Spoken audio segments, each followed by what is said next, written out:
go, buddy! You rock! Thank you all. Well, let's just bring out, first and foremost, Charlotte Huggins, once again, the producer of our film. Yeah!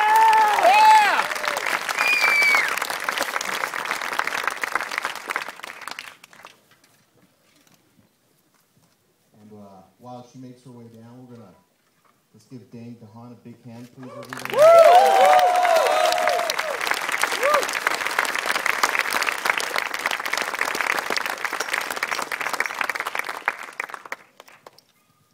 How about Metallica, everybody?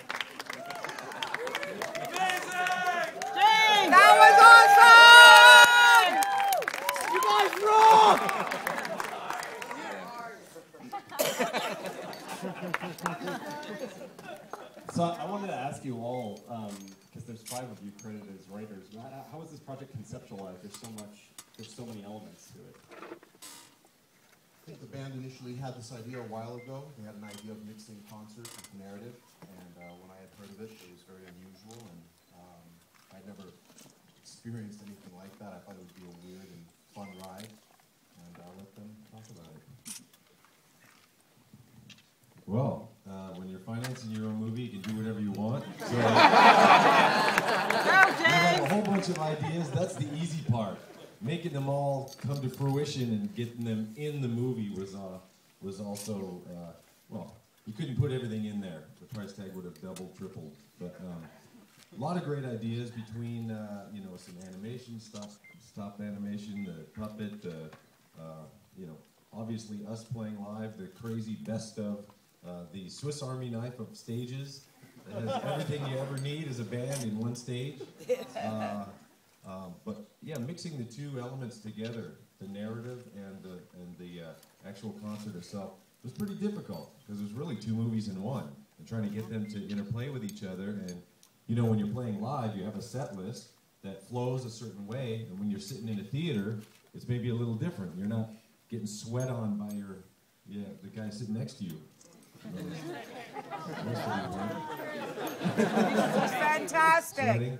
Okay. You sweat on me anytime. Right. You sweat all the time. Right. Yay. But then, and then how does, set list play into the narrative as well? It was all kind of, as you put it, learning experience. As we went along, we learned what needed to happen, and we let it kind of edit itself and finish itself. I said it now. That's the most you've ever taught. Why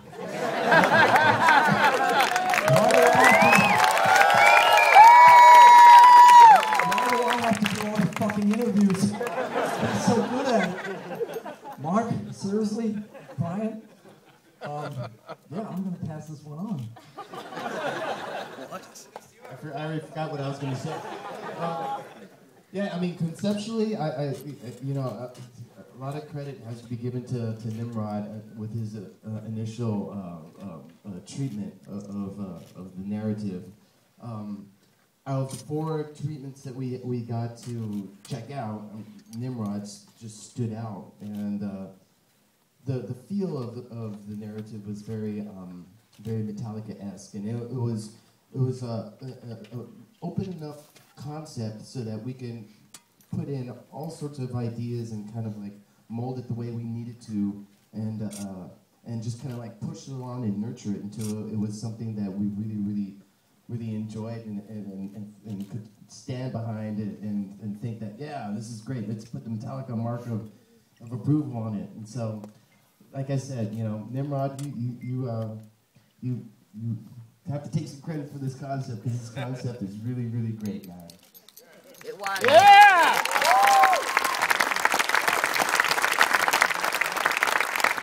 interesting because I think about 4 of the concepts or the treatments that came into play were all science fiction, and 3 out of the 4, and it seemed like the directors that brought that in, they had that kind of for years before they even came to the meeting, you know.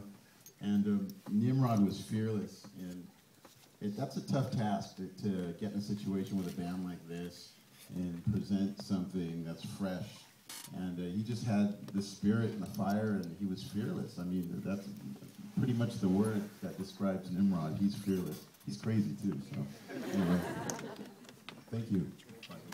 Really go one step further and say, he's out of his fucking mind. That's why we love him, because we are out of our fucking minds too. So there's a match made in heaven.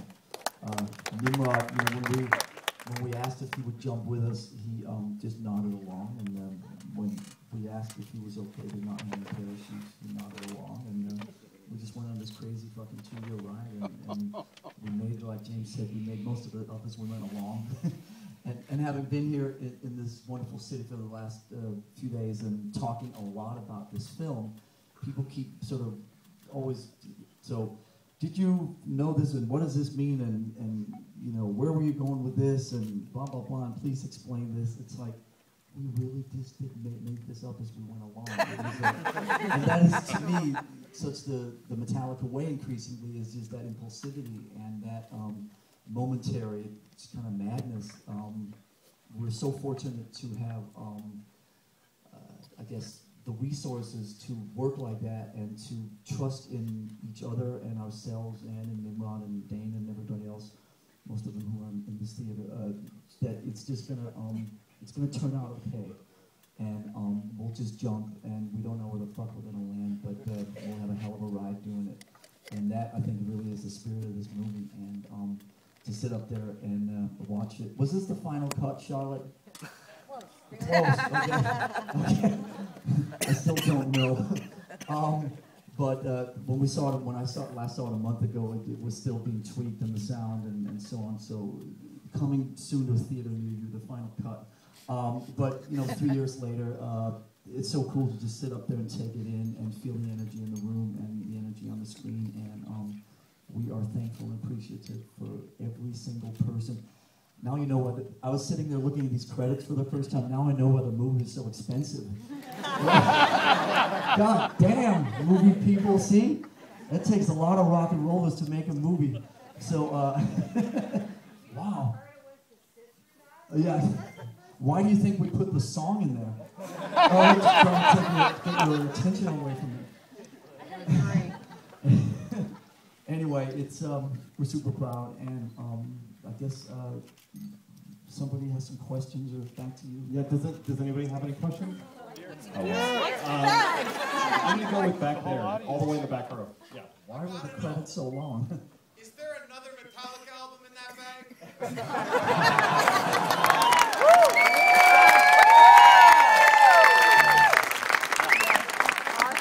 Of course, there's a lot of stuff in that bag. Whatever you want to be in that bag is in that bag.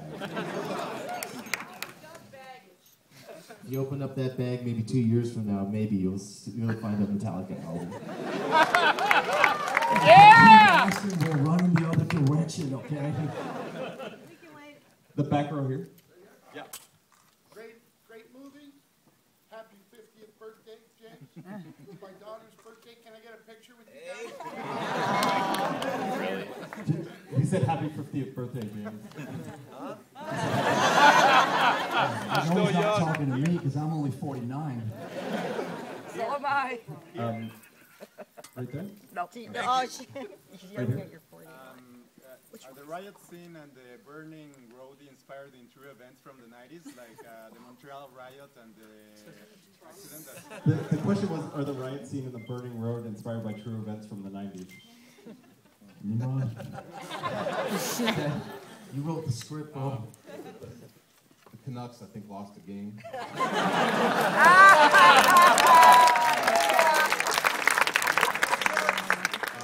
Just really quick, guys, I know I'm going to answer all questions. I just want to say, Tony D, Mark Ryder, Cliff, and Peter, thank you guys so much, Q Prime, and I'd also like to thank Dan Brown, And I'd also like to thank Adam Ellison. And I'd like to thank Charlotte and Dane. I'd like to thank these four guys. So I just have to get that out.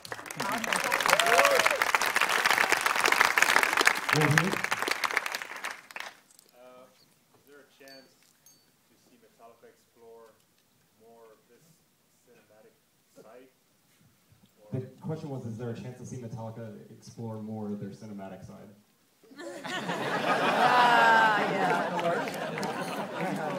As soon as we get our houses back.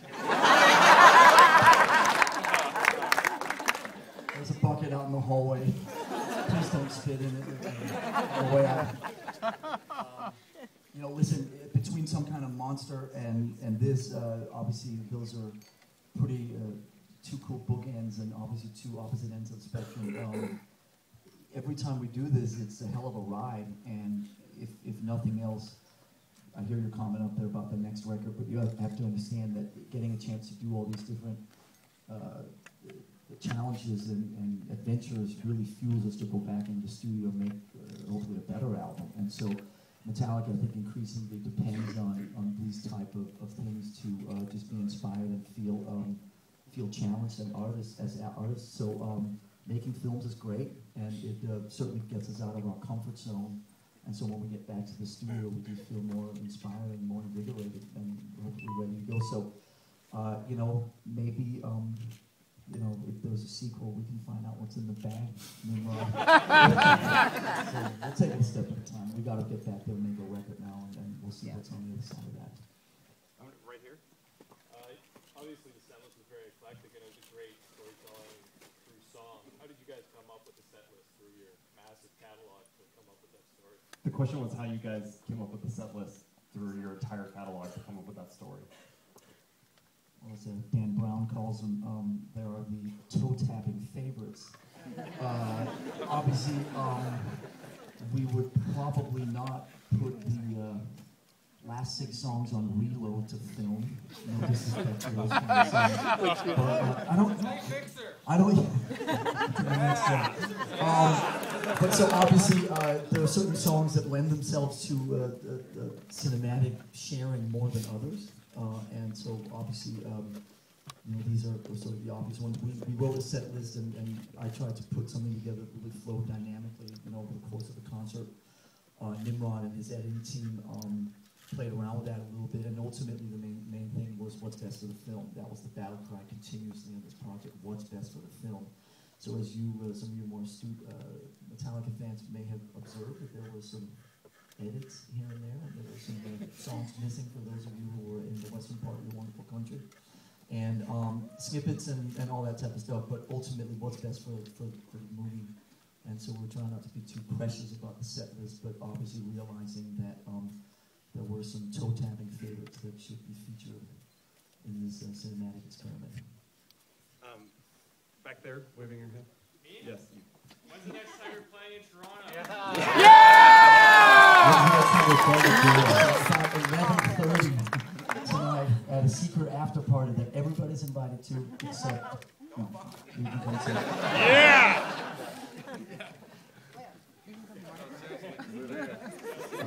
It's a secret. Right here. In your mind.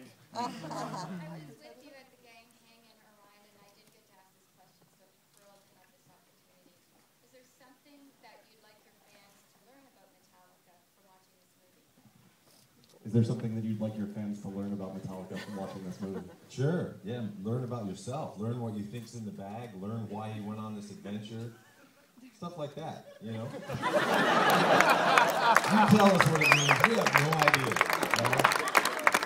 No, just like any of the songs, write them vague enough to where you want people to attach what they experience to whatever it is that we're putting out there, like songs, lyrics. It's always better if your story is in it. Yeah. I'm going to get down here. Thanks for putting us in the movie, first of all. We were in Vancouver, so thanks. She said thanks for putting us in the movie. They were Yeah, at the but, Vancouver show. Why did you pick Vancouver as your primary venue for the movie? Have your autograph? Why did you pick Vancouver as your primary venue for the movie? There was a few different reasons. There was a few different reasons. I mean, first and foremost, you know, we were looking for Metallica fans, and you find them everywhere in the world, but Canada had a lot of great fans, and I know that Metallica has a wonderful relationship with the Canadians, and that was first, you know.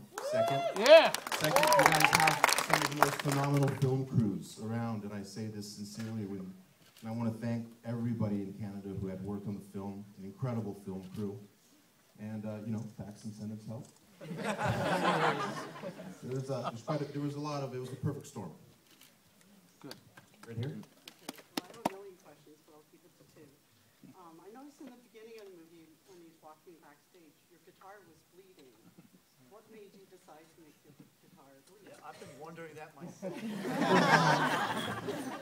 Usually the guitar makes me bleed. I think that's more a question for Nimrod. And I'm not passing the buck.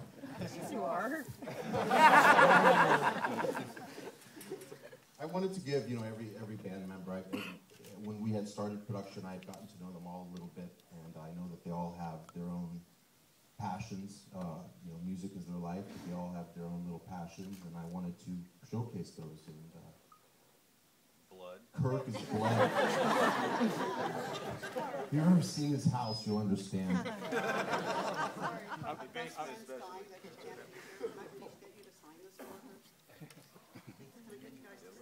I'm going to go up here. Okay, I was wondering, like, was there any other choice, like, this is regarding Dane DeHaan, was there any choices before Dane DeHaan, before he was made as the official actor to play Trip? The question was on the casting of Dane. You're official. No.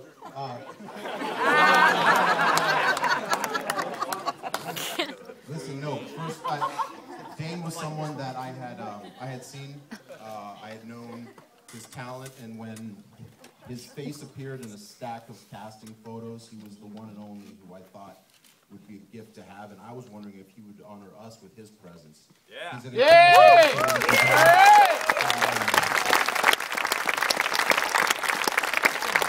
His talent is sick. His kindness is actually, and his humanness, he's just one of the most beautiful individuals I've ever met. And, you know, you guys should buddy up with him now, because he's untouchable in about 2 days. I can take a couple more. Can I just say, truthful, and I can say this in front of you, it was between Dane and John Goodman.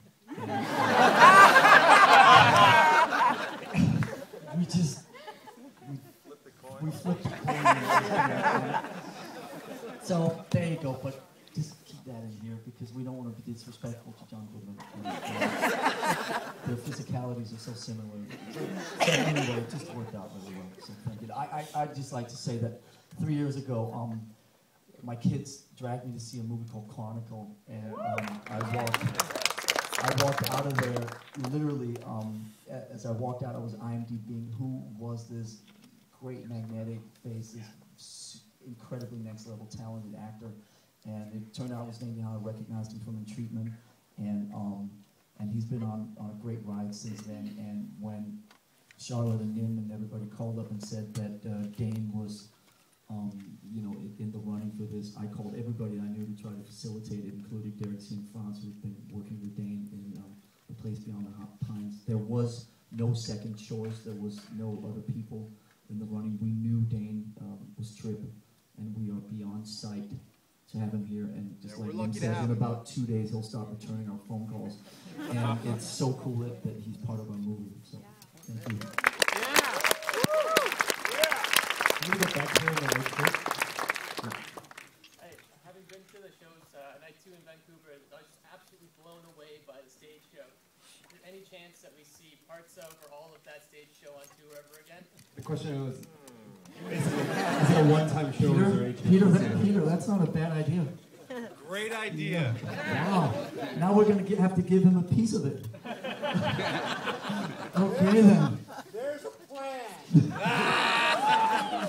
the bag. It's in the bag. Okay, one more. I'm going to go there. No, right here. Movie tour. Yeah. just going back to Dane, that was an amazing performance, and I just want to know how challenging it was for you as an actor to work in a role with such limited dialogue. Yeah, great question. Good question. Yeah, I mean, that was one of the things that I thought was really cool about it, and one of the reasons I really wanted to do it. You know, I always think that it's what goes on when you're not talking that's important anyway. So to not have any words in my way was, you know, it was a challenge, but it was also in a lot of ways a great luxury. And Nimrod and I were always on the same page as to what was going on. You know, we went around the city beforehand, and it was very specifically storyboarded, and knowing, and I always knew what was, you know, what happened before, what was happening then, and what was happening after. So with Nimrod and I on the same page, and, you know, we had a very similar dialogue and understanding of what needed to happen. So yeah, I mean, it wasn't easy, but it was fun. You kill it, buddy! I want to